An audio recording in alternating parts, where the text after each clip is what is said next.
Okay, next question is a one-man barber shop can accommodate a maximum of 5 people at a time. So barber షాప్లో 5 people కంటే ఎక్కువ allow చేయలేడు, అంటే అంతకంటే space ఉండదు. 4 waiting, నలుగురు, ఆ 5లో 4 waiting and 1 getting hair cut. ఓకేనా. Customers arrive following Poisson distribution with an average of 5 per hour. ఓకేనా. Arrival rate is lambda is equal to 5 per hour. Okay. And service is rendered according to exponential distribution at an average rate of 15 minutes. And అంటే 1 అవర్కి ఎన్ని 15 minutes ఉంటాయి? 4. కాబట్టి mu is equal to 4 customers per hour. అంటే 1 అవర్కి 4 కస్టమర్స్కి service ఇవ్వగలుగుతాడు. 1 man barber అంటే barber 1 man అంటే ఉన్నది ఒకడే కాబట్టి 1 man barber, యాక్చువల్గా అయితే బార్బర్ అనాలి. Okay. What is the probability of ideal time అంటే అతను ఎంతసేపు ఖాళీగా ఉంటాడు. Expected number of customers in the క్యూలో ఎంతమంది ఉంటారు, అది second part of the question. Third part of the question is exponential time spent in the expected time spent in the shop అంటే మొత్తం సిస్టంలో ఉన్న టైం మీరు ఫైండ్ అవుట్ చేయాలి. ఫస్ట్ చూడండి, given that arrival rate is lambda which is equal to 5 per hour. Exponential service rate is 15 minutes. 15 minutes అంటే 15/60 hours, that is equal to 1/4 hours. 4 per hour. Service rate is mu is equal to 4 per hours. ఇదంతా మీరు రాయకపోయినా ఇదంతా డైరెక్ట్గా ఈ step రాసేయచ్చు. ఎందుకు? 15 minutes అంటే 1 అవర్కి ఎన్ని 15 minutes ఉంటాయి? ఈజీగా ఎవరైనా చెప్తారు 4. కాబట్టి 1 అవర్కి 4 కస్టమర్స్కి సర్వీస్ ఇవ్వగలుగుతాడు barber. So traffic intensity rho is equal to lambda by mu which is equal to 5/4. Number of units allowed in the system, maximum number of units 5 members కంటే ఎక్కువ అలౌ చేయలేడు బార్బర్, ఎందుకంటే స్పేస్ ఉండదు. Barber shop చిన్నది కాబట్టి అందులో అంతకంటే ఎక్కువ మందిని అలౌ చేయలేడు. సరే, ప్రాబబిలిటీ ఆఫ్ ఐడియల్ టైం, అతను బార్బర్ ఎంతసేపు ఖాళీగా ఉంటాడు అంటే షాప్ మార్నింగ్ 6:30, 7కి తీస్తే ఈవినింగ్ 9 వరకు ఆ సర్వీస్లో అంతా 24 hours ఆ టైం అంతా తను పని చేయలేడు కదండి. ఎంతసేపు ఖాళీగా ఉంటాడు అంటే P0 is equal to 1 - rho divided by 1 - rho whole power n+1. ఈ ఫార్ములా ఎందుకు యూజ్ చేసినారు సార్ అంటే ఈ కేసులో కూడా lambda not equal to mu. Okay. 1 - 5/4 divide by ఇదంతా సింప్లిఫై చేస్తే 0.0388. Okay. Second one, expected number of customers in the క్యూలో ఎంతమంది ఉంటారు, length of Q find out చేయాలి. LS - lambda dash by mu. కానీ మనకి LS తెలియదు కదండి. ఫస్ట్ LS ఫైండ్ అవుట్ చేసుకోవాలి. లాంబ్డా డాష్ అంటే గుర్తుపెట్టుకోండి ఎఫెక్టివ్ అరైవల్ రేట్. ఓకేనా. లాంబ్డా డాష్ వేరు, లాంబ్డా వేరు, మీరు కన్ఫ్యూజ్ అవ్వద్దండి.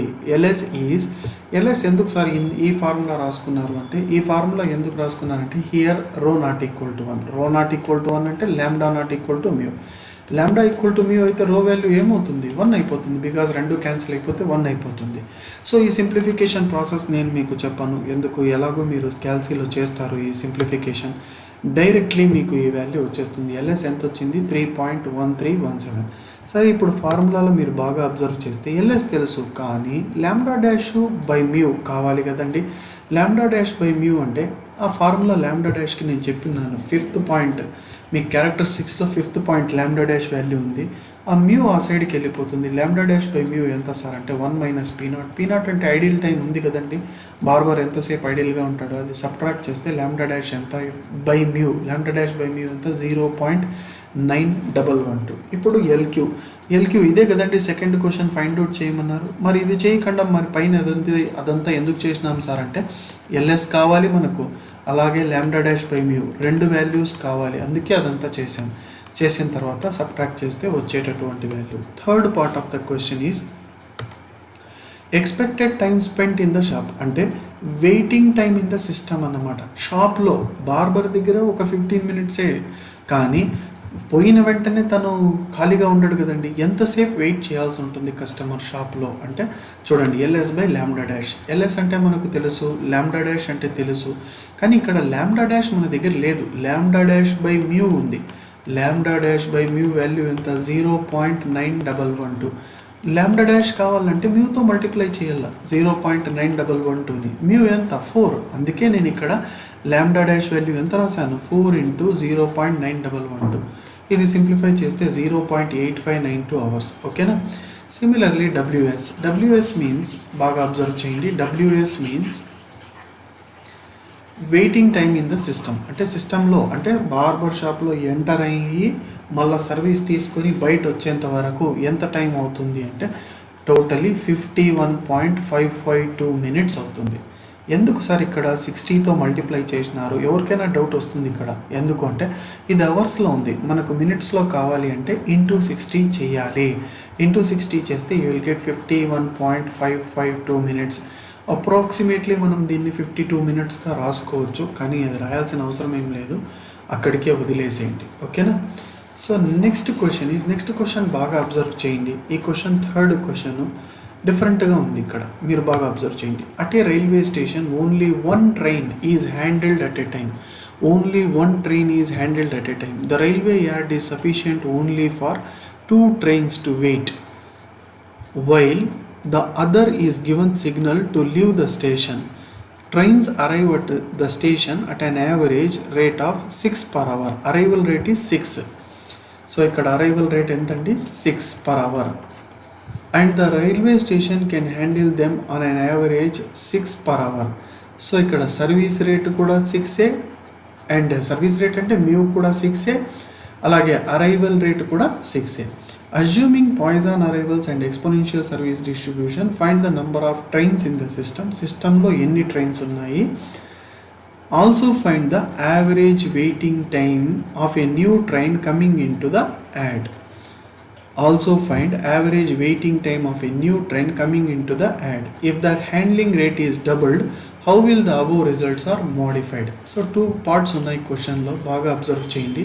ఫస్ట్ ఇక్కడ అర్థం చేసుకోవాల్సిన పాయింట్, చాలా ఇంపార్టెంట్ పాయింట్ ఒకటి ఏంటంటే రైల్వే స్టేషన్ వేరు. రైల్వే స్టేషన్లో only one train is handled at a time, ఇది చాలా ఇంపార్టెంట్. కానీ రైల్వే యార్డ్ వేరు. Railway yard is sufficient only for 2 trains to wait. Yard అంటే ట్రైన్స్ ఎక్కడైతే వెయిట్ చేస్తూ ఉంటాయో దాన్ని రైల్వే యాడ్ అంటాము. దాంట్లో 2 trains మాత్రమే వెయిట్ చేయగలుగుతాయి, అంతకంటే ఎక్కువ ట్రైన్స్ వెయిట్ చేయలేవు. ఫర్ ఎగ్జాంపుల్ కొన్ని గూడ్స్ ట్రైన్స్ ఒక 2 to 3 days అక్కడే ఉండిపోతాయి, వచ్చిన వెంటనే వెళ్ళిపోవు. దాన్ని ఏమంటామంటే రైల్వే యాడ్. రైల్వే స్టేషన్ అంటే ట్రైన్స్ వచ్చి వెళ్ళిపోయేది.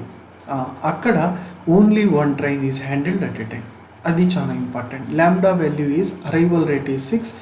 Service rate railway station can handle them on an average of 6 per hour. Mu is 6. So traffic intensity 1 అయిపోతుంది. ట్రాఫిక్ ఇంటెన్సిటీ 1 అయిపోతే ఇంతకుముందు మనం ఇలాంటి ప్రాబ్లమ్స్ చేయలేదు, ఎప్పుడు lambda not equal to mu వచ్చేది. అని first time lambda value is equal to mu వచ్చింది. Number of units allowed in the system ఎన్ని? 3. ఎందుకంటే 2 trains వచ్చి యార్డ్లో ఉంటాయి, ఒకటి వచ్చి స్టేషన్లో ఉంటుంది. మీరు క్వశ్చన్లో చదివారు కదమ్మా, 2 trains వచ్చి యార్డ్లో ఉంటాయి, ఒకటి వచ్చి స్టేషన్లో ఉంటుంది. కాబట్టి total number of trains in the system, railway station కాదు, సిస్టంలో ఎన్ని ట్రైన్స్ ఉంటాయి? Capital N is equal to 3. ఒక్క ట్రైన్ కూడా 3 trains కంటే ఒక్కటి కూడా ఎక్కువ అలౌ చేయలేము సిస్టంలోకి. సిస్టమ్ అంటే యార్డ్ ప్లస్ స్టేషన్ రెండింటిని కలిపి అంటారు. Probability of idle time is 1/n+1 which is equal to 1/4. Okay, since lambda value is equal to mu. Okay, number of trains in the system, length of system is equal to n/2. ఇది చాలా simple అయిపోతుంది, ఎందుకంటే lambda equal to mu కాబట్టి n/2 అంటే 3/2, that is 1.5. Average waiting time in the system of a new train coming into the yard. కొత్త train రావాలి అంటే ఆ ట్రైన్ ఎంతసేపు వెయిట్ చేయాలి? Waiting time in the system. Average waiting time in the system of a new train coming into the yard. యార్డ్లోకి వచ్చేటటువంటి train యొక్క waiting time in the system is LS/λ'. కానీ ఇందులో మనకు LS తెలుసు, λ' తెలియదు. కాబట్టి λ' ఇక్కడ నేను కింద ఫైండ్ అవుట్ చేసుకున్నాను. λ' అంటే ఇందాక నేను మీకు చెప్పాను, ఎఫెక్టివ్ అరైవల్ రేట్. ఈ మెథడ్లోనే వస్తుంది, ఈ మోడల్లోనే. ఫస్ట్ మోడల్లో రాదు. λ' 4.5. సో LS వాల్యూ పైన ఉంది మనకు ఎంత? 1.5 divided by 4.5 which is equal to 0.333 hours. అవర్స్ని మినిట్స్లో కన్వర్ట్ చేస్తే 20 minutes వెయిట్ చేయాల్సి ఉంటుంది సిస్టంలోకి. ఓకే, ఇప్పుడు last part of the question is, మీకు ఒక్కసారి బాగా అబ్జర్వ్ చేయండి. లాస్ట్ పార్ట్ ఆఫ్ ద చూడండి, also find the average waiting time of a new train. ఇది అయిపోయింది. If the handling rate is doubled. Handling rate అంటే ఏంటి? So lambda handling rate is doubled. How will the above results are modified. Above results పైన ఏవైతే నువ్వు find out చేసుకున్నావో అవి ఎలా modify అవుతాయి. సో ఇప్పుడు హ్యాండ్లింగ్ రేట్ అంటే ఏంటి, సర్వీస్ రేట్ డబుల్ అయిపోయింది అంటే లాంబ్డా చేంజ్ అవ్వలేదు. అరైవల్ రేట్ ఏమో యాజ్ యూజువల్ ఏమో, హ్యాండ్లింగ్ రేట్ డబుల్డ్ అంటే ఏంటి, ఇంతకుముందు హ్యాండ్లింగ్ రేట్ అంటే ఏమి, సర్వీస్ రేట్ మ్యూ ఎంత 6, ఇప్పుడు డబుల్ అంటే ఎంత 12. సో మ్యూ వాల్యూ 12 అయినప్పుడు ఇప్పుడు lambda not equal to mu అవుతుంది. ఈ కేసులో here lambda not equal to mu. అప్పుడు ప్రాబబిలిటీ ఆఫ్ ఐడియల్ టైం పైన ఏమి సింపుల్గా అయిపోయింది, ఎందుకంటే అక్కడ లాంబ్డా ఈక్వల్ టు మ్యూ, ఇక్కడ నాట్ ఈక్వల్ టు మ్యూ. కాబట్టి ఈ ఫార్ములా మీరు యూస్ చేయాలి. ఎంత వస్తుంది, 8/15. Probability of n trains in the system, probability of n trains in the system అంటే ఏమి, P N is equal to rho power n into P naught. ఇక్కడ probability of trains in the system LS అని కనుక్కున్నాం. ఇక్కడ అలా కాదు, LS n/2 కాదు. మీరు ఒక్కసారి ఫార్ములాస్లో గమనిస్తే చూడండి, ఫార్ములాస్లో పైన రాసుంటాను. ఎల్ఎస్ వాల్యూ n/2 ఎప్పుడు, వెన్ రో ఈక్వల్ టు 1. ఎల్ఎస్ వాల్యూ ఇక్కడ వేరేది వస్తుంది when lambda not equal to mu. కాబట్టి ఇక్కడ కొంచెం లెంతీగా వస్తుంది. బాగా జాగ్రత్తగా అబ్జర్వ్ చేయండి ఇక్కడ. సో ఇది ఎంత వస్తుంది, probability of n trains in the system PN is equal to rho power n into P naught. దీన్ని మీరు కన్ఫ్యూజ్ అవ్వద్దండి, పైన అంత పెద్ద ఫార్ములా ఉంది, మీరేం సార్ చిన్నగా రాశారు, రెండు ఒకటేమ్మా. పీ నాట్ వాల్యూ మన దగ్గర ఉంది కాబట్టి నేను ఇలా సింపుల్గా చేసుకున్నాను. ఇక్కడ పక్కన నేను రాసి పెట్టాను, మీరు గమనించాలా ప్రతి ఒక్కటి. ఇక్కడ చూడండి, గమనించండి, ఇక్కడ ఇది పీ నాట్, ఇది కన్ఫ్యూజ్ అవ్వద్దండి, ఇది పీ నాట్ వాల్యూ, ఓకేనా, ఇది పీ నాట్ వాల్యూ, కన్ఫ్యూజ్ అవ్వద్దండి. ఇది P naught, sorry P N value, P N ఎంత, rho power n into P naught. అక్కడ పిఎన్ ఉంది, మీరు పీ నాట్ చేసుకోవాలి. ఎందుకు సార్ ఈ ఫార్ములా యూజ్ చేస్తున్నారంటే మేము ఆల్రెడీ పైన పీ నాట్ కనుక్కున్నాం కదమ్మా. ఇక్కడ మీరు పీ నాట్ ఫైండ్ అవుట్ చేసి పెట్టుకున్నారు కదా, డబుల్డ్ అని చెప్పేసి వెంటనే ఫస్ట్ ఏం చేసినారు, ఇక్కడ పీ నాట్ ఫైండ్ అవుట్ చేసి పెట్టుకున్నారు. ఇక్కడ ఉంది చూడమ్మా,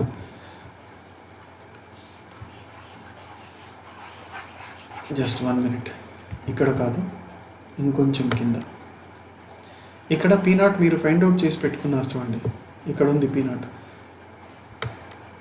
ఇక్కడ ఉంది చూడండి. ఎప్పుడైతే ఈ క్వశ్చన్లో డబుల్డ్ అని చెప్పినామో హ్యాండ్లింగ్ రేటు, వెంటనే మనం పీ నాట్ ఫైండ్ అవుట్ చేసి పెట్టుకున్నాం. ఎంత వచ్చింది, 8/15. అందుకే నేను ఇక్కడ ఏం చేస్తున్నానంటే P N is equal to rho power n into P naught. Rho P1 కనుక్కోవాలి, అలాగే P2, P3నే ఎందుకు సార్ అంటే maximum capacity of the system capital N is equal to 3. పైన మీకు చెప్పాను క్యాపిటల్ ఎన్ వాల్యూ 3, ఎందుకంటే 2 ట్రైన్స్ వచ్చి యార్డ్లో ఉంటాయి, ఒక ట్రైన్ వచ్చి రైల్వే స్టేషన్లో ఉంటుంది. కాబట్టి ఈ వాల్యూస్ అన్నీ మీరు సబ్స్టిట్యూట్ చేస్తే average number of trains in the system ఎంత వస్తుంది, 11/15. ఓకేనా. అలాగే average waiting time in the system in the station of a new train coming into the yard, WS. Waiting time of the system is WS. LS/λ'. λ' మన దగ్గర లేదు కాబట్టి find out చేసుకోవాలా, ఎంత వస్తుంది, 5.6. అలాగే ఇదంతా సబ్స్టిట్యూట్ చేస్తాము, పైన మీరు చేసినారు సేమ్. అవర్స్ని మినిట్స్లో కన్వర్ట్ చేసుకోవాలంటే 60, 7.86, that means 7.9 minutes, nearly 8 minutes అన్నమాట వెయిట్ చేయాల్సి ఉంటుంది. ఓకేనా. Waiting time in the system is 8 minutes. Okay. So ఈ క్వశ్చన్స్ మీకు బాగా అర్థమైనాయి అనుకుంటాను. ఓకేనమ్మా, థ్యాంక్ యూ.